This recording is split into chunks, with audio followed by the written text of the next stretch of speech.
Nous sommes là, mesdames et messieurs, fidèles au poste, chaque dimanche pour la rétrospective de la semaine. Aujourd'hui, j'ai le réel plaisir de recevoir le porte-parole de l'UNC, le parti cher à Vital Kamerhe. Avec lui, nous allons décortiquer le temps fort de la semaine. Vous l'avez sans nul doute deviné, il s'agit de David Jolino Makelele. Très heureuse de vous recevoir, monsieur. C'est un plaisir, madame. Voilà, monsieur Makelele, vous êtes porte-parole de l'UNC, donc je peux me permettre de le dire, la bouche autorisée de l'UNC. Donc on peut avoir la position officielle de votre parti. Aujourd'hui, comme vous le savez, il y a le G7.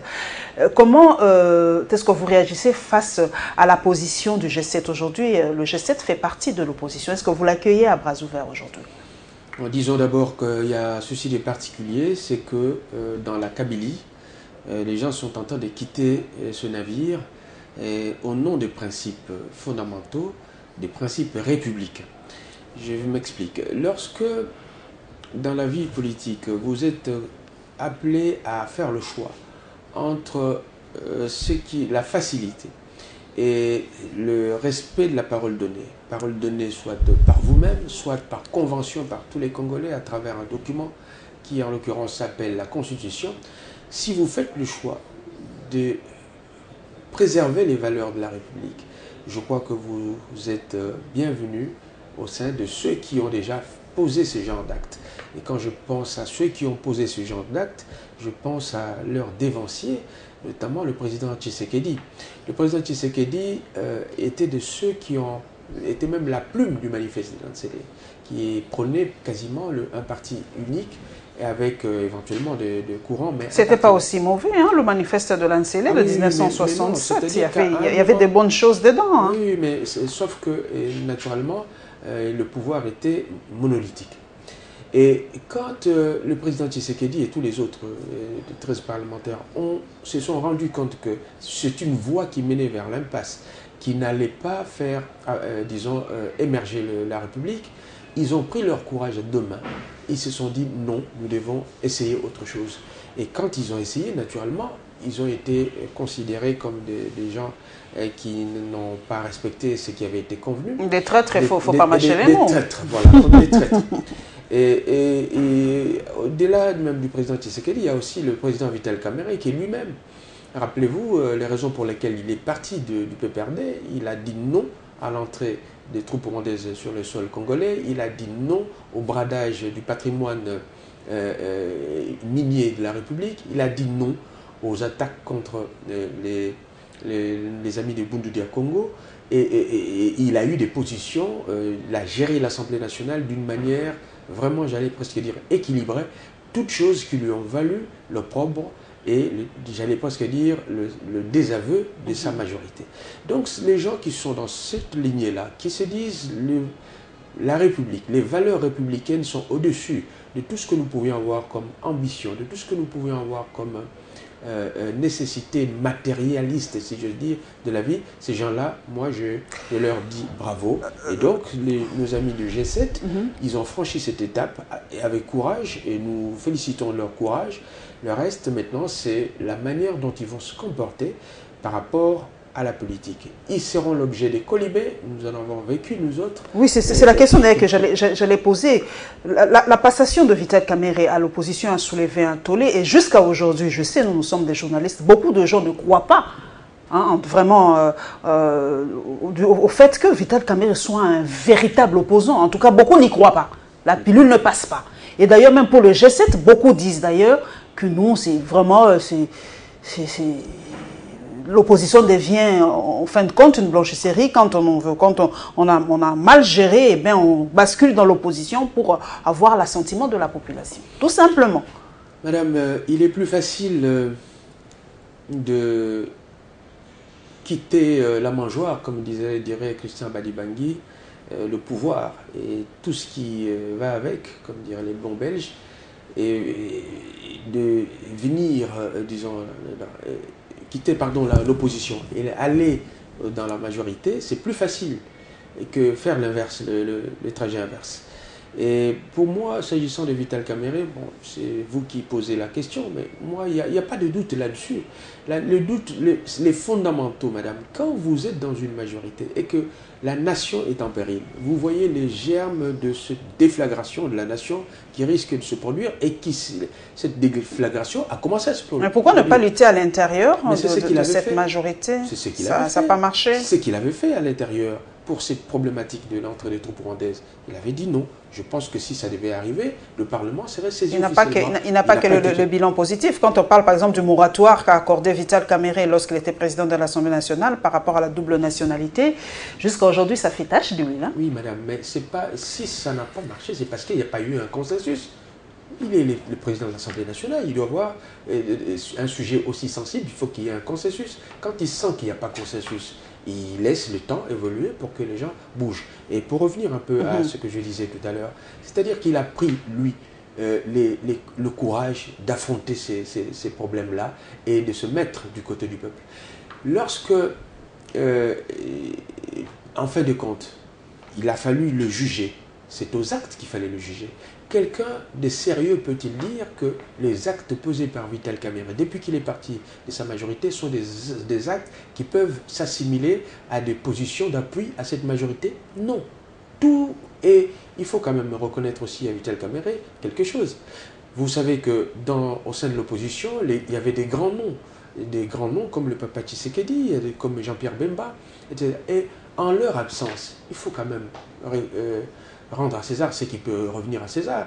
Ce pouvoir comptait justement sur la lassitude de l'opposition en l'absence du président Tshisekedi et de Jean-Pierre Bemba pour passer en force par rapport à tout ce qu'il avait comme projet. Et s'il a échoué ce pouvoir à faire modifier la Constitution, tout ça, je pense que Vital Kamerhe y est pour beaucoup. Il a joué pour quelque chose. Et pas tout seul, mais avec les autres amis de l'opposition. Voilà, nous allons donc ouvrir cette rétrospective, mesdames et messieurs, par la CENI. Comme vous le savez, le cas Corneille Nangaa continue de faire couler beaucoup d'encre et de salive. Plusieurs réactions ont fusé. Nous vous proposons donc le désaveu de certaines églises de réveil de Kinshasa, la réaction d'un parti politique, l'UR, et la réaction des Kinois, évidemment, par rapport au choix de Corneille Nangaa.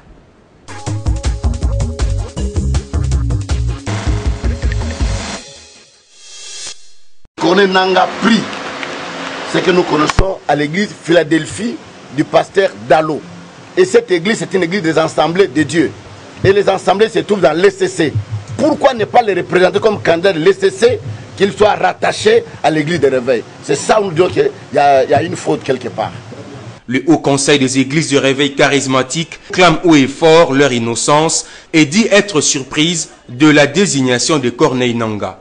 Les membres du comité directeur ont été surpris d'apprendre que le candidat Corneille Nangaa a été désigné au nom et pour les comptes des églises de réveil. Le Haut Conseil des églises de réveil, charismatiques et autres, informe l'opinion publique n'avoir pas été consulté. Le Haut Conseil des églises de réveil charismatique dénonce le caractère irrégulier de ce choix, lequel ne rencontre pas leur assentiment. Le Haut Conseil des églises de réveil, charismatiques et autres, n'est pas concerné par les déclarations faites par certains pasteurs qui n'ont pourtant aucune qualité pour engager les églises de réveil et ne reconnaît donc pas le candidat Corneille Nangaa comme étant l'émanation des églises, ministères et mouvements du réveil du Congo. Cette déclaration du HCRK vient contredire celle de l'évêque Albert Kakenza, à qui Kizamina Kibila et ses collègues ne reconnaissent ni qualité ni mandat pour parler au nom des églises du réveil du Congo. S'agissant de la démission de M. Malo Malo et de son remplaçant à la CENI, l'Union des Républicains ne s'engage pas à ces débats inutiles qui constituent une distraction pure et simple pour les peuples congolais, alors que l'opinion nationale et internationale a suivi avec intérêt le bureau de la CENI qui se plaint et manque de moyens pour organiser les élections dont le gouvernement a confirmé ses propos.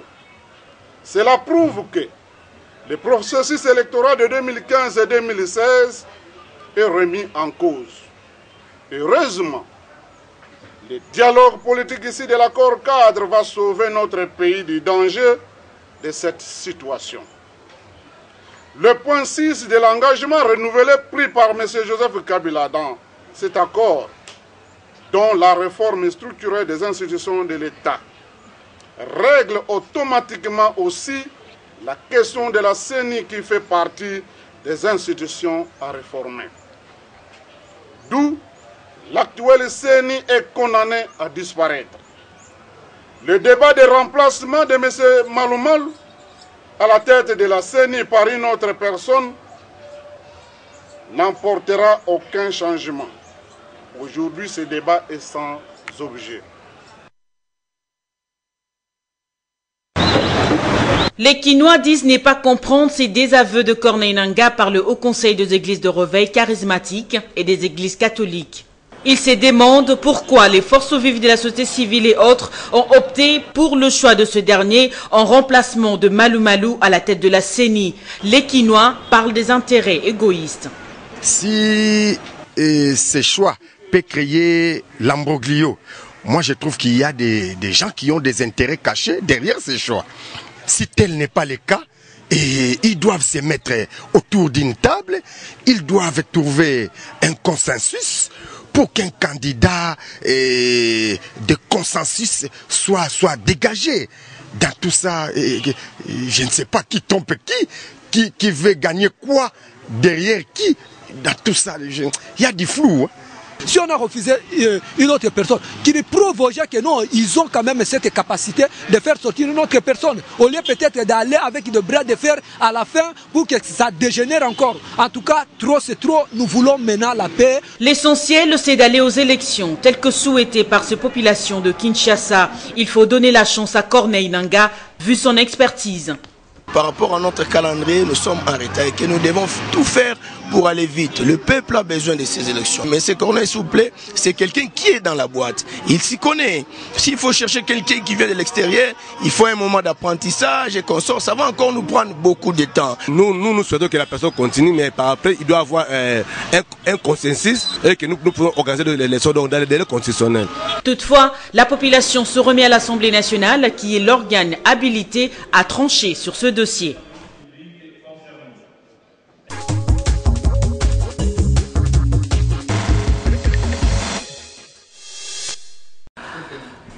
Congo Web donne la parole à la population, c'est ça, c'est une chose à féliciter. Nous laissons la population le droit de s'exprimer parce qu'après tout, on gouverne pour cette population. Vous avez suivi la position de la population, c'est partagé, c'est la liberté d'expression. D'aucuns disent que nous, pourquoi cet imbroglio, pourquoi il n'y a pas un candidat consensuel entre les églises, entre l'église catholique, les églises de réveil, l'église protestante, et autres. Pourquoi cet imbroglio? Parce qu'après tout, ce sont des hommes de Dieu. Pourquoi ne pas trouver un candidat de paix? C'est peut-être ma propre expression, mais il y a une autre son de cloche qui dit que non, Corneille Nangaa est un expert, il est déjà dans la boîte, il connaît déjà le fonctionnement de la CENI, qu'on le laisse travailler, parce que nous sommes déjà en retard vu le calendrier. Alors pour vous, porte-parole de l'UNC, quelle est la position de votre parti par rapport à ce choix de Corneille Nangaa? D'abord, nous aurions souhaité que tout cela se fît conformément à la loi, en l'occurrence la loi organique portant organisation et fonctionnement de la CENI, en ses articles 10, 12 et 15, qui établit les modalités de remplacement et les critères de désignation du... Ça n'a pas été respecté selon vous? Je pense qu'il y a un problème là. Quand on voit que les confessions religieuses, en particulier les catholiques, qui n'ont pas donné leur assentiment.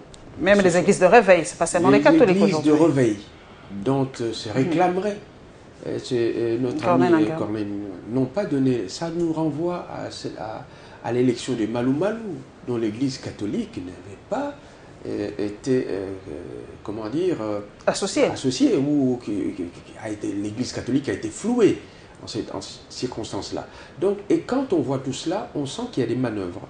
Il y a, comme diraient les juristes, un concert préalable qui a existé, où les choses avaient été boutiquées à l'avance et quasiment imposées aux autres. Et c'est la loi du nombre, c'est-à-dire qu'à partir du moment où vous avez dans la structure confession religieuse, si vous avez 10 structures et que 2, en l'occurrence la structure des catholiques, l'église de Réveil, qui pourtant constitue c'est de quelle aile là? Parce qu'on ne comprend plus rien. Là, on a suivi Kiziamina, mais il dit non quand qu'ils n'en a pas le droit de parler au nom des églises de Réveil. Bon, et quand j'ai lu le document, le communiqué produit par l'église du Réveil, les églises de Réveil branche Kiziamina, quand j'ai vu les signataires, j'ai compris que c'était la majorité des églises de Réveil. Hein. Et des noms qui étaient là, c'était pas moindres. Et pour les Kiziamina, les Mukuna et consorts, j'ai compris que c'était vraiment là, c'est ceux qui représentent les églises du Réveil. Et donc quand je constate que l'église catholique romaine, les églises de Réveil ne sont pas partie prenante à cette désignation, je dis qu'il y a quelque chose qui ne va pas. C'est vrai pour gagner le temps, David Jolino Makelele, c'est vrai, il faut être pragmatique. C'est un expert, il n'y a rien à dire, il travaille dans la boîte, il connaît les us et coutumes de la CENI, vraiment c'est un expert, on doit gagner du temps, on est déjà en retard. Alors pourquoi ne pas lui laisser la chance? C'est peut-être aussi de la suspicion et tout ça. Laissons-le travailler, il connaît déjà la CENI. Oui. Pourquoi ne pas lui laisser cette chance de bien travailler? Parce que, comme l'a dit c'est Kinois, si on prend quelqu'un de l'extérieur, il doit encore apprendre comment ça se passe, mais lui il est déjà dedans, laissez-le travailler. Même s'il vient de l'ECC selon eux, qui prie à Philadelphie, bon, le fait qu'il soit catholique, Philadelphie, Réveil ou quoi, c'est un Congolais d'abord. C'est ça qui compte, non? Oui, et la compétence, oui, madame, ensuite. Sauf que je dois rappeler ici qu'il y a des dispositions qui doivent être respectées. C'est-à-dire la loi organique relative au fonctionnement, à l'organisation et au fonctionnement de la CENI, qui dit que ces candidats devraient provenir de confession religieuse. Mais il provient d'une confession, que ce soit Philadelphie, SCC ou quoi, mais il prie quand même, c'est pas un athée. C'est vrai qu'on a du mal parfois à retrouver chez les croyants un chrétien de celui qui ne l'est pas, mais en l'occurrence, moi je dirais que si les églises dont pouvait se réclamer M. Nanga ne vous soutiennent pas, si l'église, une des églises les plus importantes du pays, l'église catholique, ne semble pas se retrouver dans ce qui est dit, ça ne veut pas dire forcément qu'ils avaient un autre candidat, non. Mais le candidat qui doit se présenter, ça fait partie d'autres critères prévus par la loi, il doit être intègre, compétent et surtout manifester vraiment du caractère, de l'indépendance d'esprit. On pense qu'il a trop eu des accointances avec Malou Malou, en manière telle que même son intelligence, qui n'est pas à mettre à doute en matière électorale, peut facilement être atteinte par les à-côtés politiques de cette opération. Donc voilà pourquoi nous pensons que ce consensus n'ayant pas été obtenu au sein des confessions religieuses, et nous épousons le point de vue des catholiques et des églises du Réveil qui soupçonnent un concert préalable avec le pouvoir. Par rapport au départ de M. Pungwe, le premier vice-président de la CENI, là, on a l'impression que c'est le chaos, peut-être c'est trop fort, mais comment ça va se passer maintenant avec la CENI? On n'a pas de président, on n'a pas de premier vice-président. Comment ça se passe? Comment la CENI va fonctionner et tout ça? Madame, c'est depuis... Il a dit pour des raisons de convenance personnelle, hein, mais oui, quand même... C'est depuis la démission devient quelque chose de normal en RDC. Depuis pratiquement 1 mois et demi, 2 mois que nous avions commencé, ayant appris cette information, nous savions déjà que le pouvoir en réalité cherche à déstabiliser la CENI, à créer les conditions. Comment dire que M. Pungwe a subi des pressions de la part... il n'est pas impossible que ce qui est dit à ce sujet soit... mais pourtant, il est du PPRD. Pourquoi subir des pressions selon vous? Ça aussi, ce sont des procès d'intention. Il a dit c'est pour des raisons de convenance personnelle. D'accord. Je ne veux pas rentrer dans sa tête pour savoir pour quelles raisons il est parti, mais cette coïncidence de voir Malou Malou démissionner, et puis, quelque temps après, le représentant du PPRD démissionner, il y a comme quelque chose en guise sous roche. C'est-à-dire... La machine de la CENI est bloquée? La machine est bloquée? La machine sera perturbée, certainement. Et donc, le temps pour le PPRD de chercher sûrement un dur quelqu'un de pas malléable, un dur, qui ne soit pas trop conciliant, qu'on va mettre là-bas. Et le temps de voir les deux têtes se mettre au travail, tout ça, ça va prendre un peu du temps. Et dans tous les cas, si ça va prendre un peu de temps, ce sont des gens qui pourraient être plus serviables à la majorité que l'inverse. Et donc, tout cela, ça procède d'une intention. Pour nous, c'est créer les conditions pour que les élections ne puissent pas se tenir dans les conditions prévues par la Constitution et aboutir au fameux glissement. Et je répète, ici, il y a l'intention de ceux, des téléspectateurs qui n'ont peut-être pas encore bien perçu l'essence de ce vocabulaire de glissement initié par mon président Vital Kamerhe en son temps et qui a fait Flores. Ça veut dire quoi en l'occurrence? Moi, je suis président de la République. Je respecterai la Constitution de bout en bout. Le peuple doit dire bravo. Mais si moi, président de la République, et par ailleurs président de l'exécutif, donc assumant collégialement, si je veux dire, les prérogatives du pouvoir exécutif, si je ne donne pas l'argent à la CENI ne peut pas organiser les élections. Si la CENI n'organise pas les élections, moi, n'ayant pas touché à la Constitution, j'aurais respecté la Constitution. Vous voyez la subtilité? Et si la CENI n'organise pas les élections, le 20 décembre, je reste là à ma place, puisqu'il n'y aura pas eu des élections. Et je continuerai, donc je créerai les conditions pour que je reste au pouvoir. Vous voyez, c'est ça ce que nous craignons.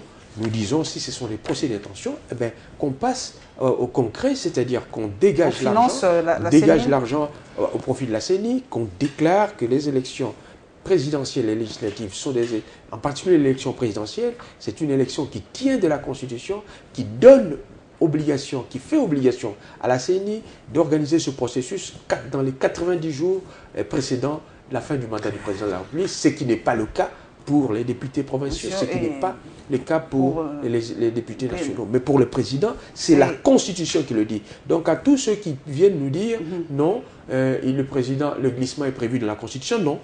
La Constitution, justement, pour empêcher le glissement, a donné des garde-fous. La CENI doit impérativement organiser l'élection présidentielle dans les 90 jours. Donc là, il n'y a pas de glissement. Voilà, notre rédaction, mesdames et messieurs, a réfléchi comme d'habitude à haute voix sur le sommet Inde-Afrique et la nomination des commissaires spéciaux.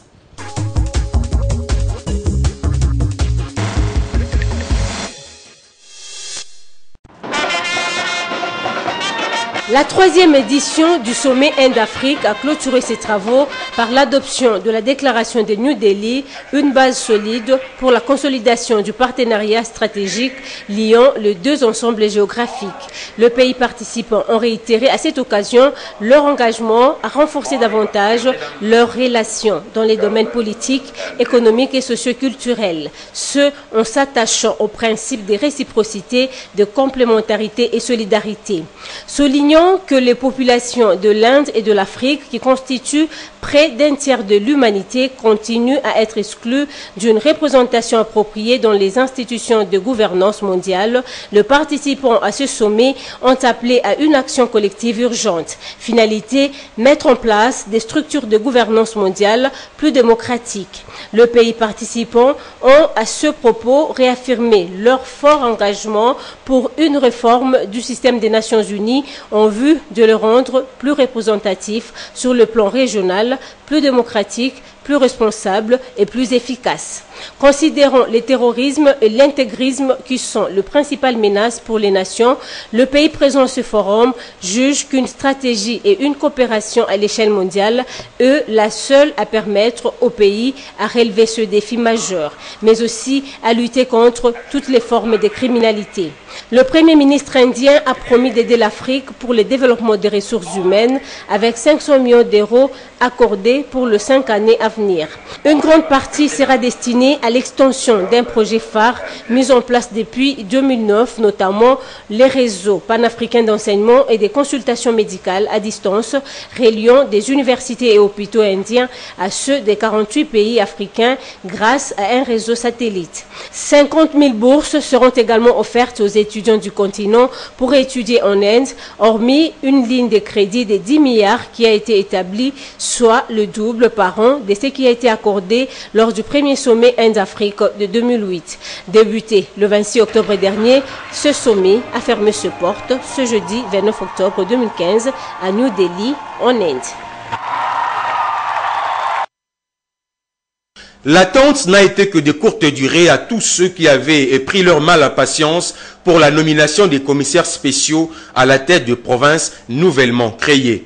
Voilà que le chef de l'État a accompli le vœu de membre de la Cour constitutionnelle. Joseph Kabila a encore recouru à son stylo magique pour nommer des nouveaux fonctionnaires en attendant la tenue des élections des gouverneurs des provinces issues du découpage.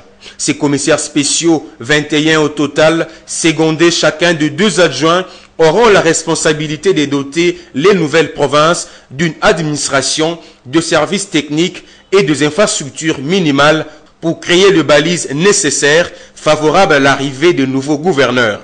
Ainsi, selon les cabinets du ministère de l'Intérieur, ces commissaires spéciaux seraient interdits de former de gouvernement pour diriger ces provinces. Ils sont tenus de travailler avec des cabinets restreints. Ceci conformément à l'arrêt de la Cour constitutionnelle, lequel n'avait demandé qu'au gouvernement de prendre des dispositions transitoires et exceptionnelles. Voilà que ces choses faites à ce jour. Notez que ces nominations n'ont pas concerné les provinces du Nord et Sud Kivu, le Maniema, Kinshasa et le Congo central, où les gouverneurs ont gardé leur fauteuil.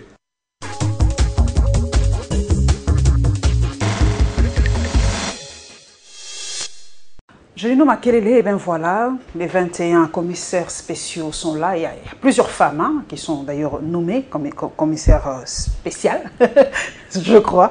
Alors, la toute première question, vous êtes député provincial de la ville de Kinshasa. Est-ce que l'Assemblée provinciale de Kinshasa continue à fonctionner? Oui, elle continue de fonctionner.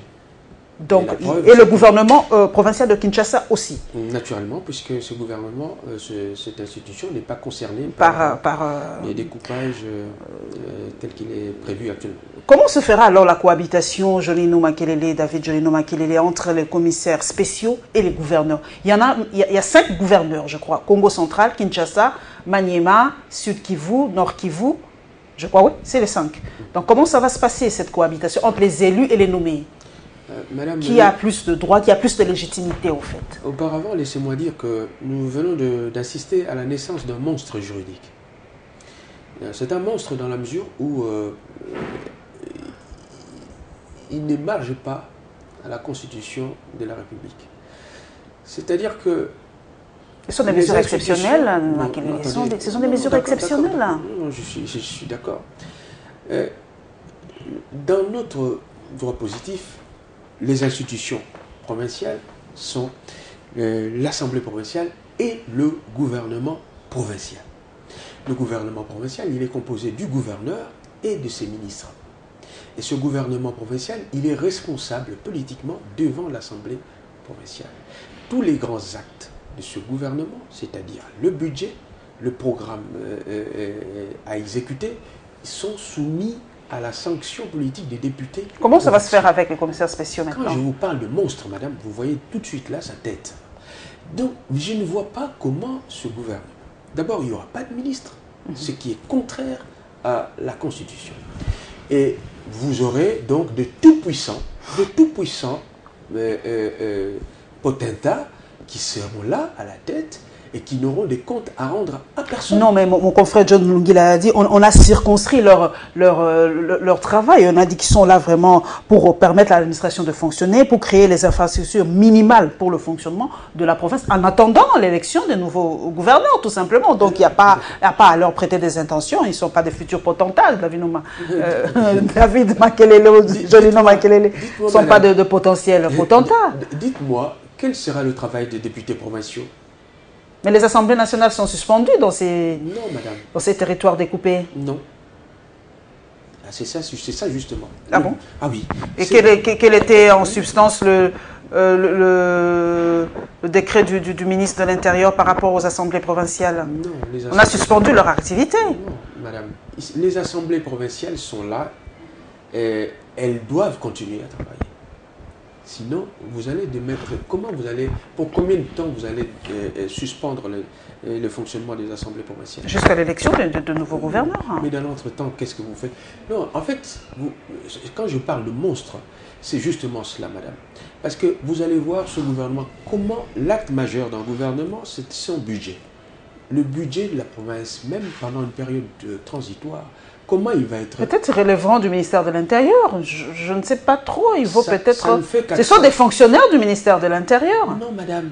Ces commissaires spéciaux. Non. Ces commissaires-là, monsieur, vous pensez que... Il n'émane pas de... Vous pensez que monsieur Mouyej, c'était un fonctionnaire? Non, il n'est plus... Ah oui, il est gouverneur de là-bas. Vous pensez que monsieur Ngoï Kassanji... dépend du ministère de l'Intérieur. Non, je voulais... Est-ce qu'ils sont des fonctionnaires? Non, madame. En réalité, ce sont des gouverneurs maquillés. Ce sont, en fait, on a voulu tout simplement, comment dirais-je, faire une reprise en main de la territoriale pour préparer les élections dans les conditions que ceux de la majorité veulent, c'est-à-dire parce qu'ils savaient très bien que si on avait organisé ces élections de gouverneurs, il y aurait eu beaucoup de chances pour que ce ne soient pas les candidats de la majorité qui l'emportent à ces élections-là. Ils le savaient. Et c'est la raison pour laquelle ce gouvernement a dit qu'il n'avait pas les 2 millions de dollars pour organiser les élections. Ce sont ces commissaires spéciaux qui vont organiser les élections? Non, ce n'est pas eux, c'est la CENI qui organise les élections. Mais qui seront là quand il y aura les élections, pendant les élections. Et s'il n'y a pas d'élections d'ici là, comme ils en ont l'intention, ce sont ceux-là qui vont rester jusqu'aux élections de, je sais pas moi, novembre, élections provinciales, et vous verrez que ce sont les mêmes qui seront des candidats. Et ce sont les mêmes qui seront là pour juger ou pour, j'allais presque dire, accompagner le processus électoral. C'est là le danger, madame. C'est-à-dire que cette administration n'est plus neutre du tout. La fonction publique est censée être neutre, à supposer même qu'on ait eu l'intention de mettre des fonctionnaires. Mais ce sont des fonctionnaires qui auraient, j'allais presque dire, été affectés j'allais presque dire, du sein de l'impartialité. Or, on a mis là des politiques à des rôles qu'on prétend être des rôles techniques, on met des politiques. Et quand on met ces politiques, madame, le pays, on avait là une occasion de montrer encore que ce pays est uni, que l'intérêt général est au-dessus des intérêts particuliers. On aurait pu retrouver par-ci par-là des gens qui sont peut-être pas tous de la majorité présidentielle actuelle. Mais qu'est-ce qu'on voit? Ce sont vraiment les affidés de cette majorité qui sont là. Donc on voit que l'intérêt général, la notion, même le principe même de l'unité du pays n'est pas respecté. Et donc moi je vous dis que c'est un monstre qui aura du mal à gérer. Et quand je vous donne 2 exemples, ceux qui sont à la tête de ces gouvernements, ils seront justiciables de quelle institution judiciaire? Est-ce qu'ils peuvent être considérés comme bénéficiant d'un privilège de juridiction, être justiciables de cour d'appel, de la cour de cassation, comme les gouverneurs? Je ne le pense pas. Ils ne sont pas des gouverneurs, donc ils auront des tribunaux spéciaux aussi, madame, je crois. Ce sont des êtres... hybrides, compliqués, et c'est comme ça que je le qualifie de monstres juridiques, parce qu'on ne sait pas, on le verra à l'œuvre, madame, comment ils vont agir par rapport aux assemblées provinciales existantes, comment ils vont agir, on le sait. Nous allons en Inde, vous avez suivi. Et d'ailleurs, si vous permettez, même les assemblées provinciales en question, on ne sait pas leur viabilité. Et les exécutifs provinciaux, madame, vous allez voir, il y a pas mal de problèmes qui n'ont pas été résolus. Je pense, une illustration, vous avez la dette de la province, dette contractée par l'ancienne entité. Si vous avez une entité qui est subdivisée en 3 ou en 4... Qui paiera la dette? Mais comment faire en sorte que... Comment vous allez déterminer la manière dont cette dette va être répartie? C'est un peu le problème avec la Belgique, avec le découpage de la Belgique. Et ce, surtout lorsque vous avez des provinces dont la viabilité financière n'est pas avérée. Et vous verrez donc ces provinces, ces petites provinces, appliquer ce qu'on appelle la rage taxatoire. Donc, on aura maintenant à faire payer le petit contribuable, au petit contribuable, tout ce qu'on n'a pas pu obtenir au niveau du gouvernement. Par rapport à un petit mot par rapport au sommet Inde-Afrique, on avait l'impression que jusqu'à aujourd'hui, 55 ans après les indépendances, l'Afrique reste le réservoir du monde aujourd'hui. Oui, c'est-à-dire que le réservoir en ressources naturelles, et cela ne fait l'ombre d'aucun doute. Et pour le reste, je pense qu'il faut bien qu'il y ait des coopérations gagnant-gagnant. Et c'est ce que prône mon président et l'UNC, c'est-à-dire que nous pouvons... Un pays face à 43, 48 autres. Non, c'est-à-dire que le problème... Vous voyez le poids? En fait, donc l'Afrique, c'est le fait que l'Inde vaut toute l'Afrique. C'est le fait que nous ne pesons pas. C'est ça que je veux dire. L'Inde vaut toute l'Afrique. C'est le fait que nous ne pesons pas qui fait que il faut nous mettre...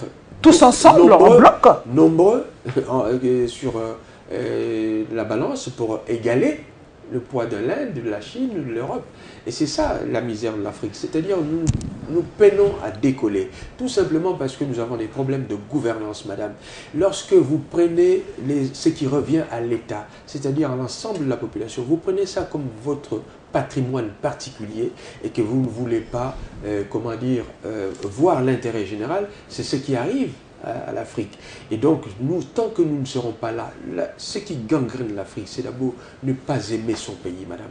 L'amour, la patrie, qui va amener à l'amour, à la reconnaissance de l'intérêt général, qui va faire que vous ne vous voyez pas, que la politique, c'est une sorte d'abnégation. Et tout cela, madame, quand vous n'êtes pas habité par ce genre de comportement, vous agirez conformément. Vraiment, avant de prendre le prochain chapitre, c'est une question que j'ai tweetée et je pose à une intelligence de mon pays. Est-ce que l'alternance, David Jolino Makelele, est égale à la bonne gouvernance? Je ne dis pas que l'alternance est égale, je ne dirais pas ça d'emblée, mais je dis que lorsque ceux qui sont au pouvoir savent qu'ils peuvent perdre le pouvoir et les avantages liés à leur pouvoir, si jamais ils se comportaient mal ou s'ils n'étaient habités que par l'intérêt particulier, alors c'est une crainte qui serait salvatrice parce qu'elle créerait les conditions pour que les gens se disent « je risque de perdre le pouvoir ». Et ceux qui peuvent et l'alternance, elle peut être à multiples dimensions. L'alternance, je dois vous dire que ça peut être aussi une partie de l'opposition qui vient au pouvoir, tout comme ça peut être une partie de la majorité qui reste au pouvoir. Mais il faut que cette perspective existe. Et dans notre constitution, on peut lire la constitution. L'alternance est prévue? C'est prévu, c'est-à-dire l'alternance démocratique. C'est une nécessité. Et donc, si nous n'avons pas cette nécessité-là, cette perspective-là, vous risquez d'avoir dans notre pays des gens qui vont être désespérés. Et je peux même vous dire, ici je suis en train de lire, comme par hasard, l'exposé des motifs de la Constitution du 18 février 2006, en son point 2, traitant de l'organisation et de l'exercice du pouvoir. On dit ici, les nouvelles institutions de la République sont, on l'énumère, les préoccupations majeures qui président à l'organisation de ces institutions sont les suivantes. Il y a 1, 2, 3, au point 7, assurer l'alternance démocratique. Voyez-vous? C'est que ce mot existe dans la Constitution. Dans la Constitution. Voilà, nous nous rendons donc à l'Assemblée nationale où s'est tenue une plénière et la réaction du collectif 24 par rapport à l'adoption de la loi donnant l'accès à l'information, la loi Moïse Nyarugabo.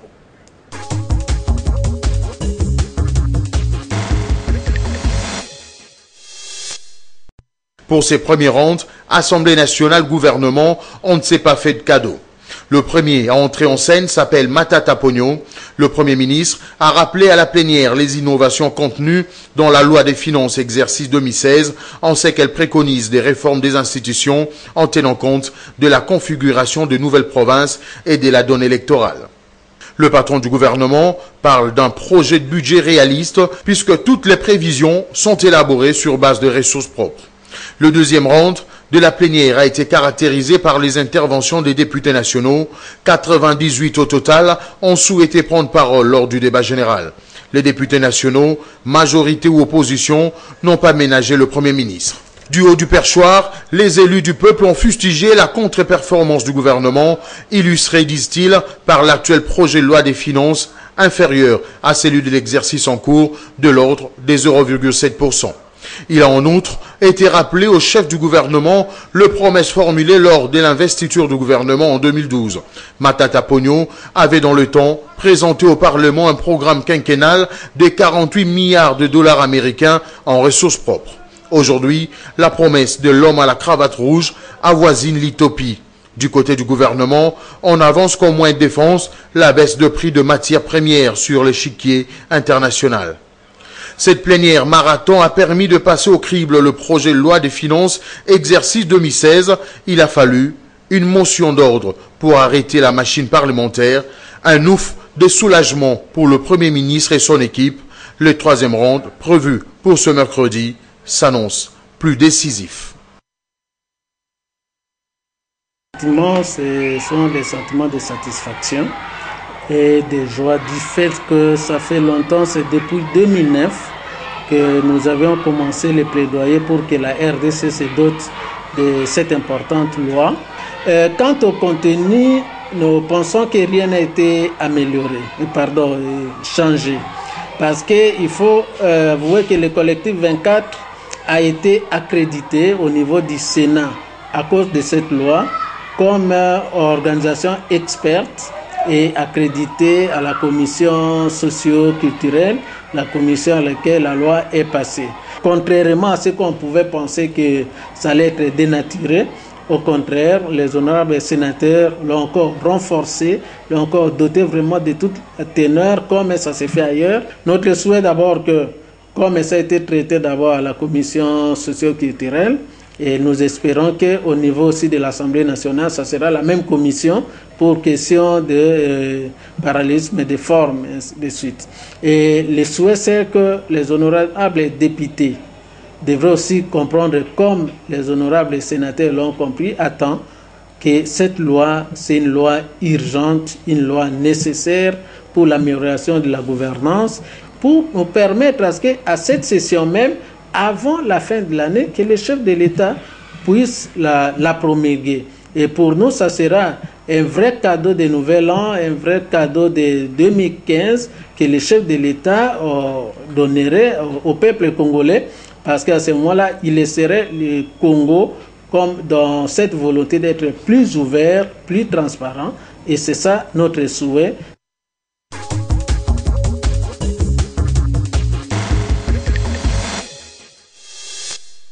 David Jolino Makelele, vous avez suivi notre excellent confrère Bobo Samba qui sillonne le couloir du palais du peuple par rapport à cet élément sur la réponse de Matata Ponyo par rapport au budget. Beaucoup de députés, 98, ont demandé d'avoir la parole parce que c'est vraiment une question assez sensible par rapport à la population. Beaucoup ont dit que c'est vraiment une contre-performance par rapport au budget précédent, de 0,07%. Donc Matata Ponyo n'a pas rempli ses promesses. Il avait proposé un plan quinquennal de 48 milliards de dollars qui n'a pas tenu. Matata n'est pas resté muet. Il a répondu. Il a contre-attaqué, il a dit que non, il y a baisse de prix de matières premières. Cela justifie cette non-tenue de cette promesse. Et d'ailleurs, le budget est tout à fait réaliste vu les moyens que l'on a. Le budget est réaliste. Une belle femme ne peut donner que ce qu'elle a. La RDC ne donne que ce qu'elle a. Sauf, madame, que une belle femme peut toujours chercher à donner mieux que ce qu'elle a. Et en l'occurrence, lui n'a pas fait ce que cette très belle femme aurait pu vouloir donner. C'est-à-dire que nous sommes en situation d'un mensonge d'État. Je pèse bien mes mots. Lorsque nous nous retrouvons face à un gouvernement qui annonce des budgets dont la réalisation n'atteint même pas, très souvent, 80%, et souvent même très en deçà. Je vous annonce que je vous dis quand même que la Cour des comptes, qui est l'institution établie par notre Constitution pour arrêter les comptes de l'État, la Cour des comptes a établi que pour l'exercice 2012, les exercices 2012, 2013 et même 2014, le budget de l'État n'avait jamais dépassé 5 milliards de dollars. En réalité, par rapport aux 8 milliards annoncés, 9 milliards 8 milliards et même les 9 milliards annoncés. Jamais, je le dis aux téléspectateurs, ce n'est pas moi qui le dis, c'est la Cour des comptes. Donc chaque fois qu'on vous dit un budget de 7 milliards et demi, un budget de 8 milliards, un budget de 9 milliards, on n'a jamais dépassé les 6 milliards. Les 6 milliards, même pas les 4 milliards. Pour les exercices 2012-2013. C'est dire que ces budgets sont frappés d'insincérité. Et ce qui est terrible, c'est qu'on continue à prendre le Congolais pour des zozos, parce qu'on revient. La Cour des comptes fait des recommandations, mais on revient au prochain budget, on dit les mêmes choses, alors qu'on sait que nos capacités de mobiliser les recettes sont faibles. Et pourquoi elles sont faibles, madame, ces capacités? C'est-à-dire, c'est parce que la gouvernance et la corruption ont atteint, la mauvaise gouvernance et la corruption ont atteint des niveaux pharaoniques, madame. Pourtant, le cadre macroéconomique est stable, le franc congolais est stable. Non, madame, attendez. Le FMI nous classe comme parmi les bons élèves. Je vais y arriver, madame. Mais quand vous avez le coulage des recettes, quand vous avez un gouvernement qui laisse faire, qui a des comptes parallèles, c'est-à-dire au lieu que ce soit conformément à la LOFIP, la loi relative aux finances publiques, qui prévoit qu'il n'y ait qu'un seul compte de l'État, qui ne peut être mouvementé que par le ministre des Finances, mais qu'on donne pratiquement, on demande au ministre des Finances d'ordonner, de mandater d'autres personnes, d'ouvrir ou de gérer d'autres comptes sous-comptes de l'État, alors que lui ne le connaîtrait pas. Ça, tout simplement, par où passent, par exemple, certains pas de porte miniers.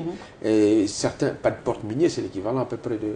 Ce sont les commissions, en fait, les pas de porte. Non, c'est pas de commission. Non, c'est... Dans les termes techniques, il faut bien expliquer. Oui, ça veut dire que lorsque vous venez pour un contrat minier, par exemple, et pour manifester votre intention ferme de vouloir vraiment contracter, vous devez donner quelque chose. Ce genre de commission, dans nos mariages. Non, dans nos mariages. Tout ça, une sorte de prédote. Voilà. Et vous faites voilà, on donne ça. Et quand ça vient, mais la plupart de ces pas de porte miniers passent par les comptes parallèles qui ne sont pas connus du Congolais, c'est-à-dire de son représentant, les députés nationaux. Et de la même façon que lorsqu'il y a des recettes, certaines redevances pétrolières sont payées, eh bien, elles ne passent pas forcément par le compte de l'État. Donc, ça passe par des comptes parallèles. C'est avec cet argent qu'on vous fait des immeubles intelligents, parce que ce n'est pas prévu dans le budget. Ou un peu par rapport au dépassement budgétaire. C'est-à-dire c'est de l'argent qu'on utilisera selon le bon vouloir du pouvoir. Et ça, c'est mauvais. Madame, une fois qu'on a fait ça, on voit que ce gouvernement, quand il donne des assignations à la DGI, à la DGRAD, à la DGDA, vous devez atteindre tel montant en termes de recettes. Et que ces institutions n'arrivent pas à faire parfois 80%, 70%. On vous dit, madame, parfois il y a des fautes de gestion. La Cour des comptes relève des fautes de gestion. Il recommande qu'il y ait des sanctions. Mais vous avez déjà entendu parler de ces entités qui ont, dont les responsables ont été sanctionnés? Rien du tout. Et maintenant, on est comme la cigale. On avait chanté tout l'été les cadres macroéconomiques. Et quand la crise économique mondiale fut venue, eh bien, on se trouvera dépourvu. Et maintenant, on commence à dire non, c'est pas là nous. La faute, c'est au cours des cuivres. Madame, gouverner, c'est prévoir. Gouverner, c'est prévoir. Et je ne veux même pas parler du code minier qui est en partie responsable de ce qui nous arrive, mais il y a aussi le problème, surtout des problèmes de gestion, de fond, madame. Lorsque aujourd'hui nous nous retrouvons, le Congo se targue. Bon, vous avez entendu parler de cette mafia qu'on a pu démanteler, de ce réseau de mafieux qu'on a pu démanteler, qui détournait l'argent bancarisé des fonctionnaires. Oui, madame, plus ou moins 48 millions de dollars. C'est quand même une réussite. Ça procède de la même politique, madame. C'est-à-dire les coquins des copains, c'est-à-dire il y a l'argent qui passe par des comptes qu'on ne voit pas, et puis finalement il y a des manœuvres qui s'y font. Comment on peut détourner de l'argent bancarisé? Quelle est la procédure? En fait, je ne peux pas. Comment ça se passe? C'est pourtant l'argent bancarisé pour les fonctionnaires. Ce qui est certain, c'est que... Comment on peut le détourner? Ce qui est certain, c'est que pour arriver à ce niveau-là, il faut qu'il y ait des complicités au niveau supérieur. Et j'entends de voir qui va être sanctionné dans ce genre de processus. Mais pour revenir un peu au budget, madame, nous avons ce gouvernement en matière électorale aurait dû mettre peut-être à peu près quelque chose en moyenne 250 millions de dollars à chaque exercice budgétaire depuis 2012. Pour les élections. Pour les élections. C'est prévu, ma tête a dit cette fois-ci, il y a l'argent, donc il y aura les élections. Je vais vous dire. Vous avez dit de nous tranquilliser par rapport aux élections. Non, madame. Depuis les exercices budgétaires 2012, 2013, 2014 et 2015, on aurait dû mettre à peu près en moyenne 250 millions, ce qui aurait dû nous donner un milliard à peu près 1 milliard.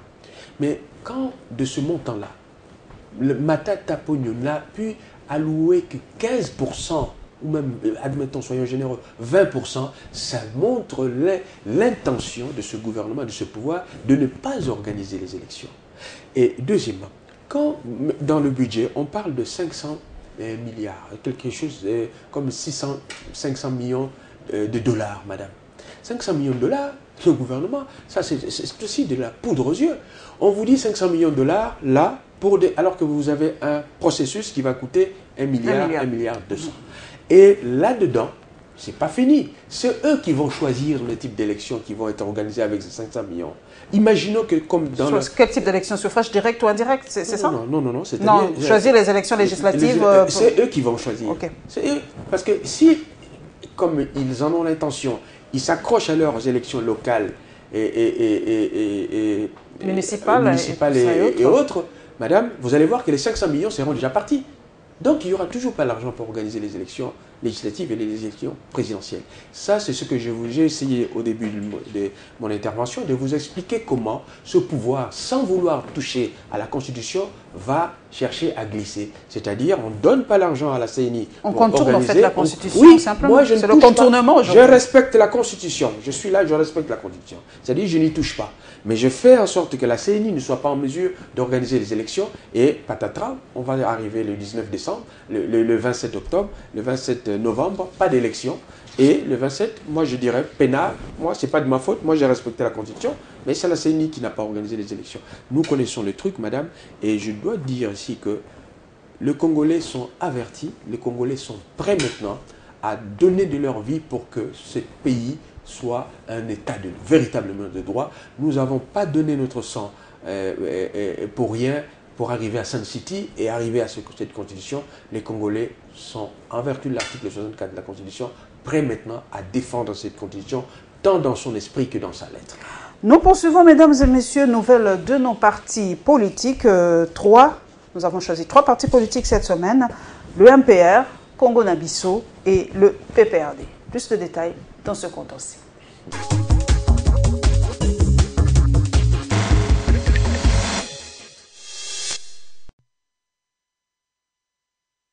Après plus d'une décennie de silence, le mouvement populaire de la révolution de feu Maréchal Mobutu veut renaître de ses cendres.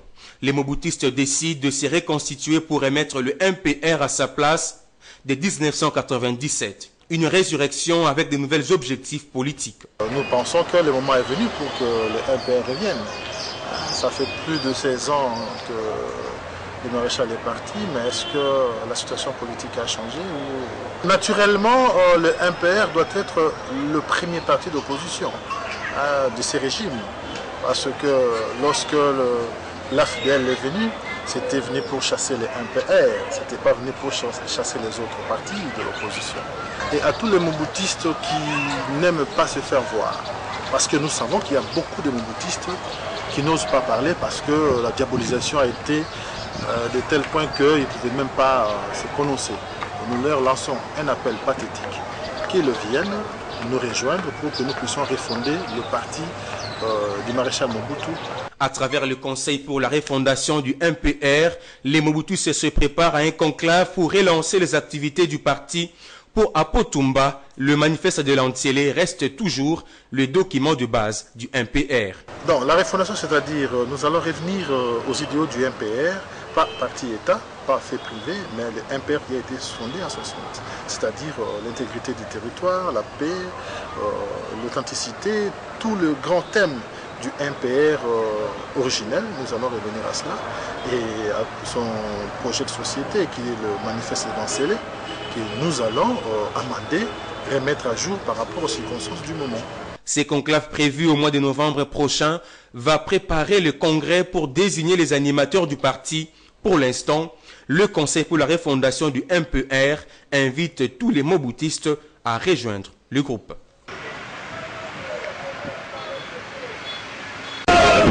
Tous des casquettes coiffées, Freddy Matungulu révèle son côté d'homme de terrain. Ce mercredi 28 octobre, il est allé à l'assaut de ces bases de Maloika. Comme on peut le constater, la mobilisation de masse semble devenir sa seconde nature depuis son retour au pays. Il visite d'abord 2 écoles, Mayele Nabomoy, puis le complexe scolaire Famille. Dans notre école, les bancs ne sont pas propres, les murs ne sont pas propres, les pavements ne sont pas propres, la toilette ne sont pas propres. Si vous aspirez à occuper les plus hautes fonctions dans le pays, votre responsabilité première est devant la population. Et je crois que c'est important que vous puissiez prendre le temps d'aller visiter, de vous informer, vous rendre compte des conditions réelles dans lesquelles les enfants de la population sont en train de vivre. Cap à présent sur la base du Congo-Nabisso, Malueka, la liesse est populaire. Matungulu effectue une marche à pied. Il s'imprègne des réalités dégradantes du milieu. Vous connaissez très bien l'expression qui dit « Chances Lokopamba ». J'ai dit aux enfants, et c'est très très important, que si vous voulez émerger, réussir dans la vie, vous devez travailler. Et c'est ça qui vous donnera la chance d'émerger. À Malueka, l'on affirme que Matungulu comme oignon est l'ingrédient qui a fait défaut jusqu'à présent pour que les choses marchent correctement dans notre pays.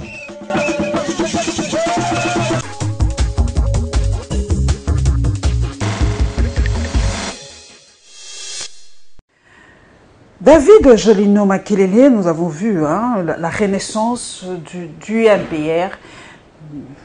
Cette fois-ci, il a dit que non, ils vont tenir compte des idéaux du MPR. Mais ça nous replonge 20 ans ou 25 ans en arrière. Ils n'ont pas peur que l'étiquette du MPR parti État leur colle à la peau. Moi, je suis démocrate. En tant que démocrate, tous ceux qui veulent nous apporter du neuf en politique, pourvu qu'ils ne viennent pas avec des méthodes dictatoriales, sont bienvenus. Et le reste, c'est le peuple qui va trancher. Le peuple va juger. Bon, quand il dit, c'est vrai que nous réfléchissons entre intelligence, quand il dit que tous les Mobutistes doivent le suivre, qui est Moboutiste en fait?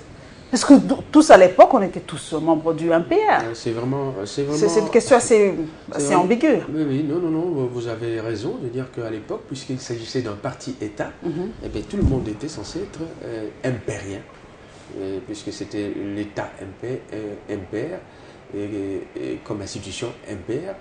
Et donc, puisqu'on était censés tous être du MPR, donc on était des impériens, même contre son gré. Et donc, pour le reste, moi je pense que les gens qui se réclament de Mobutu ont peut-être, d'après moi, d'autres angles sur lesquels ils peuvent rebondir. C'est par exemple le nationalisme. Parce que, qu'on le veuille ou non, un des acquis du Mobutisme aujourd'hui, c'est quand même le fait que le Congolais se sente complètement congolais, que vous alliez à Goma, ou vous alliez à Mbanzangungu, vous alliez à Kibalituri, je ne sais où, le Congolais sent qu'il est chez lui. Et même dans tout ce qu'il y avait comme mariage interethnique et tout ça, c'est aussi un acquis de Mobutu.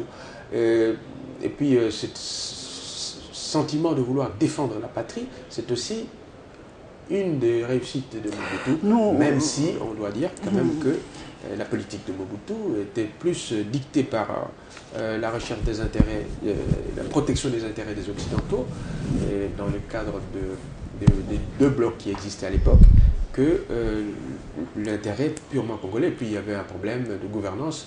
Dans un régime monolithique, il est difficile de... Nous parlons des partis politiques. C'est vrai que vous parlez des acquis de Mobutu. Est-ce qu'aujourd'hui, on n'a pas l'impression de refaire la même chose avec nos partis? Est-ce que l'UNC aujourd'hui est égal à Vital Kamerhe? Si il arrivait aujourd'hui que Vital Kamerhe ne soit plus là, est-ce que l'UNC survivra à Vital Kamerhe? Quels sont les acquis, en fait les idéaux, le projet de société de l'UNC? D'abord, je dois dire que, s'agissant de ce que j'ai dit de Mobutisme, cela n'enlève rien aux pires méfaits qu'on a connus au cours de la Deuxième République et qui ont d'ailleurs été sanctionnés par le changement qui est intervenu en 1997. Ceci étant dit, chaque parti politique est incarné par un leadership. Un leadership, c'est-à-dire un meneur d'hommes, un chef, et qui est là, qui donne l'orientation, qui donne les grandes orientations et qui veut partager cet idéal-là avec les autres. Et de ce point de vue-là, nous avons notre tranquillité parce que nous avons tous fini par nous imprégner de cette logique-là. Nous sommes un peu des sociodémocrates au départ, c'est-à-dire nous estimons que tout ce qui touche au social est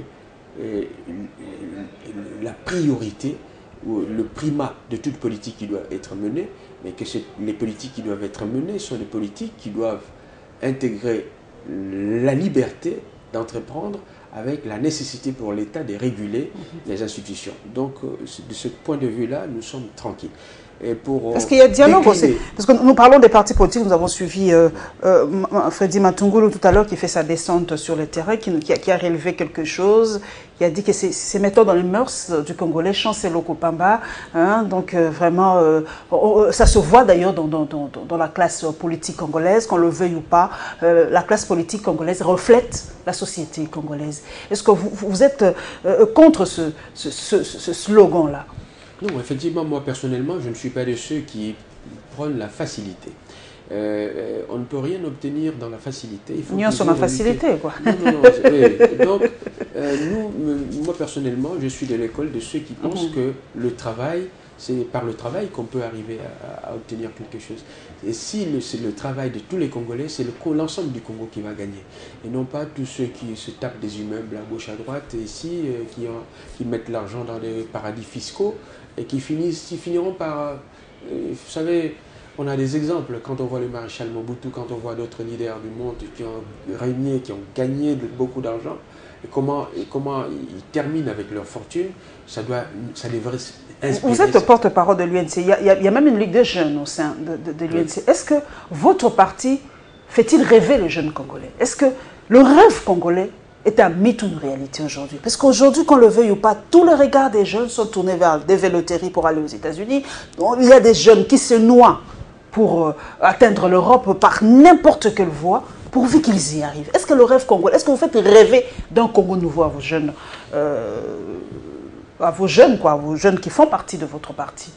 Madame, l'un des premiers combats que nous aurons à livrer demain s'il arrivait au peuple de nous confier les rênes du pouvoir, c'est d'abord la lutte contre cette mentalité servile. Justement, les valeurs propres à notre société sont en train d'être étriées. Et donc, nous pensons que ce sont sur ces valeurs-là, la valeur du respect du bien public, la valeur de l'effort, la valeur de, comment dirais-je, de la ténacité. Et tout cela au détriment des valeurs volatiles. Aujourd'hui, quand vous voyez des jeunes gens dont les parents ne sont pas en mesure de gagner bien leur vie, parce que les fonctionnaires de pouvoir kabiliste aujourd'hui, c'est 80 000 francs par mois pour les policiers, 80 000 francs pour l'infirmier, 80 000 francs pour le militaire qui va donner de son sang pour la défense de la patrie, et 100 000 ou 200 000 pour l'enseignant de l'enseignement supérieur, etc.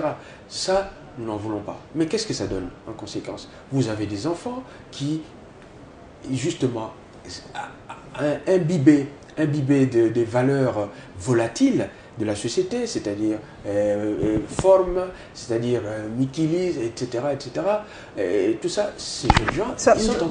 Nous qui sillonnons les nets, est-ce que vous avez vu ce taximène de Lubumbashi, Mwamba, qui s'est immolé parce qu'il y a eu trop de tracasseries policières? Est-ce que vous comprenez son acte? Certains disent que ce n'est pas notre culture de nous immoler ainsi, de dire ça à l'âge, qu'on le traite de courageux. Pour vous, quelle lecture faites-vous de l'acte de Mwamba, ce taximène louchois? Oui, je vais y arriver et revenir peut-être à la matière relative à la jeunesse tout à l'heure. Au-delà de toute considération que je peux avoir, je pense que c'est d'abord un problème personnel.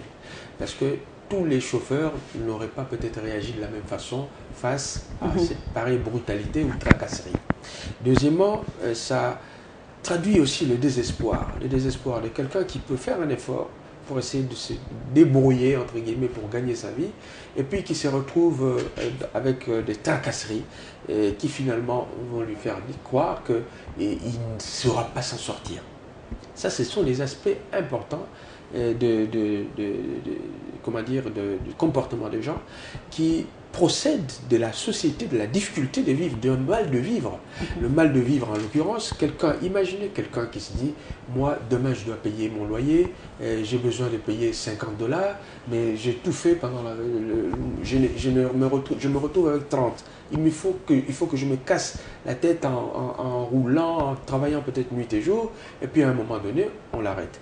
Mais je ne veux pas non plus favoriser l'apologie de la tricherie, ni l'apologie de l'absence du respect vis-à-vis des lois. Je ne veux pas, mais c'est un mal de vivre. Un mal de vivre qui est là, qui est certain, qui procède sûrement d'un mal plus grand, qui est la société dans laquelle nous vivons, qui ne permet plus, et là je reviens à cette jeunesse où les gens, ils ont des valeurs, pour eux, j'ai dit tout à l'heure, forme, des chombo, etc. Même nos jeunes filles doivent avoir des cheveux, des mèches tout à fait particulières, et tout ça. Et les parents, eux, touchent 80 000 francs, 100 000 francs. Et comme elles ne savent plus, elles n'ont plus cette culture qui disait du respect, culture de croire en des valeurs chrétiennes ou autres, eh bien, ce sont des cultures déviantes maintenant qui commencent à leur servir de boussole. Et pour nous, justement, à l'UNC, nous demandons à nos jeunes de bien vouloir s'imprégner de cette révolution mentale à laquelle nous appelons que nous appelons de nos voeux, c'est-à-dire une révolution qui doit mettre l'homme au centre de tout et que le matériel ne doit être qu'une sorte de succédané de ce qu'on doit être dans la vie. Voilà l'avant-dernier dossier, mesdames et messieurs, c'est le volet social, donc plus de détails dans ce condensé.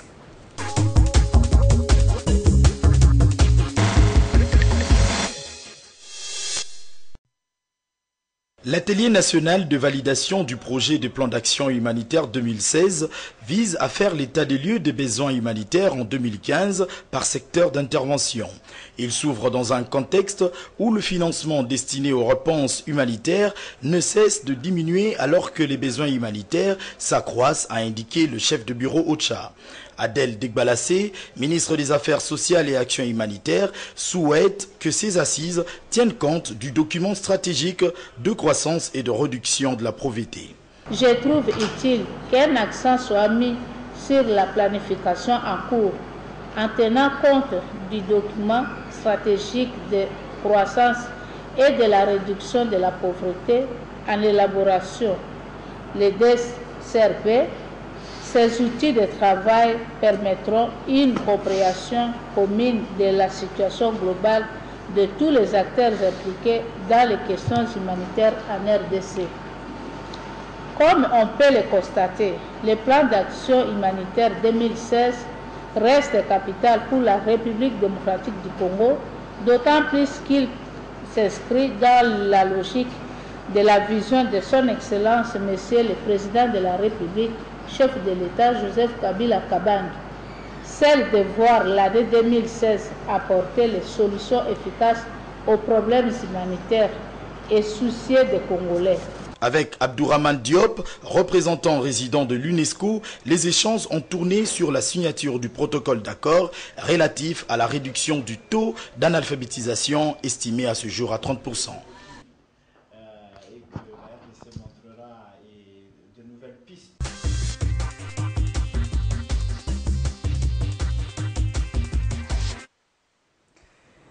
David Jolino Makelele, nous revoilà, nous avons maintenant notre ministère des Affaires sociales. On a fait un laps de temps sans ce ministère. Quel est l'apport de ce ministère dans un pays comme la RDC? Madame, c'est d'abord essayer de servir de bouée de sauvetage à l'égard de tous ceux qui n'ont peut-être pas toujours la chance d'émerger par des voies classiques. Je dois rappeler quand même qu'au terme de notre Constitution, le droit au travail, c'est un droit vital. Le droit au travail et la protection du travail sont des éléments capitaux, même si ce gouvernement ne le respecte pas, puisque le chômage est endémique dans notre pays et qu'il n'y a pas d'indemnisation de ceux qui sont au chômage et après qu'ils aient même travaillé. Le genre de caisse de sécurité sociale. Voilà. Et ça, c'est la sécurité sociale se limite ici chez nous à un apport pour tout ce qui touche à la retraite, et encore. Mais quant à l'assurance maladie, elle est quasiment inexistante, et l'assurance chômage totalement inexistante. Donc le secteur affaires sociales aurait pu être un secteur justement qui est dans le genre filet de bouée de sauvetage. Mais quand on voit le niveau de responsabilité et les moyens accordés à ce ministère, on comprend tout de suite que ce n'est pas une priorité pour ce gouvernement. Et nous disons que demain, nous n'aurons pas besoin de recourir à, j'allais dire, au traitement presque artificiel du chômage. Il faudra mettre ce pays sur la voie du redressement, c'est-à-dire commencer par une bonne gouvernance, une gouvernance qui exclut tout ce qui touche à la corruption. Il faut que l'État, l'autorité de l'État reprenne sa place. C'est-à-dire que lorsque l'État prend des dispositions, comme je l'ai dit dans la ville de Kinshasa, à l'occasion de mon interpellation, l'interpellation que j'ai lancée à l'égard du gouverneur, quand vous prenez des mesures, par exemple, qui touchent à la nuisance, aux nuisances sonores, quand vous prenez des mesures qui touchent au transport en commun urbain, il faut les appliquer. Quand vous prenez des mesures relatives à l'emploi des sachets, à l'emploi des sachets ou aux constructions anarchiques, il faut y aller. Il ne faut pas aller chercher à faire du théâtre avec les destructions de constructions anarchiques qui se trouvent par-ci, par-là dans les voies. Nous, les vraies constructions anarchiques, le jour où on viendra du côté de Météo ou du côté du Beauvent, là on comprendra que c'est du sérieux. Sinon, tout cela, et même chez moi à Djili, au quartier 5, quartier 8 et quartier 10, là je comprendrai que c'est du sérieux. Mais pour revenir un peu, pour terminer avec ça, je dirais que la gouvernance, la bonne gouvernance, c'est l'épine dorsale du redressement de demain. Et il y a beaucoup d'argent dans ce pays. Quand le Premier ministre lui-même, dans son plan quinquennal, dit que le budget de ce pays peut atteindre 48 milliards et qu'il n'arrive même pas à faire la moitié, c'est de la tristesse. Donc, on commence maintenant à attribuer les fautes, même les plus vénielles, au cours de cuivre, au cours de cobalt, etc. Comme si on ne savait pas que ce cuivre pouvait chuter un jour. Les cours étaient volatiles également. Nous allons terminer, mesdames et messieurs, cette rétrospective par la Journée mondiale du patrimoine de l'audiovisuel.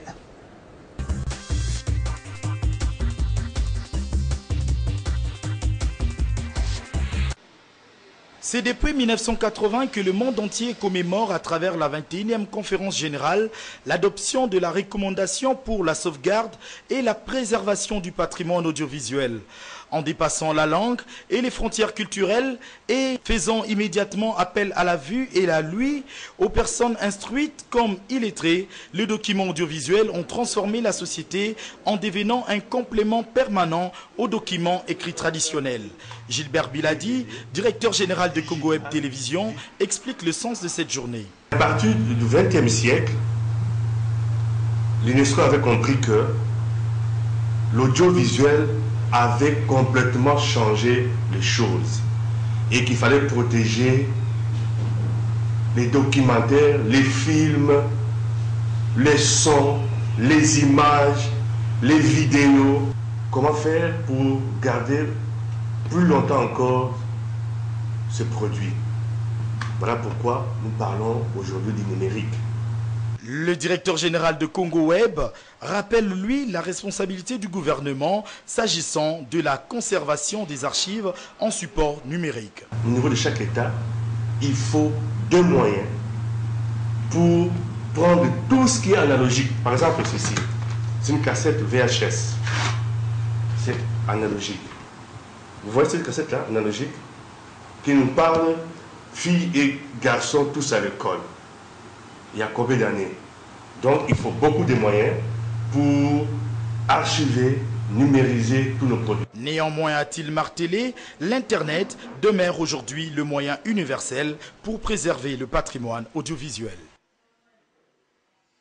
En réalité, nous avons demandé qu'on octroie 25% à l'éducation. C'était lors de la journée mondiale de l'enseignant. Nous avons réclamé ça auprès du gouvernement. Qu'on octroie cette fois-ci 25% à l'éducation. nous attendons plus que la commission économique est censée de regarder bien le budget déposé par le Premier ministre au niveau du Parlement, comment il va attribuer notre compte. Il y a une assemblée générale organisée des enseignants, organisée par l'intersyndical de l'EPSP.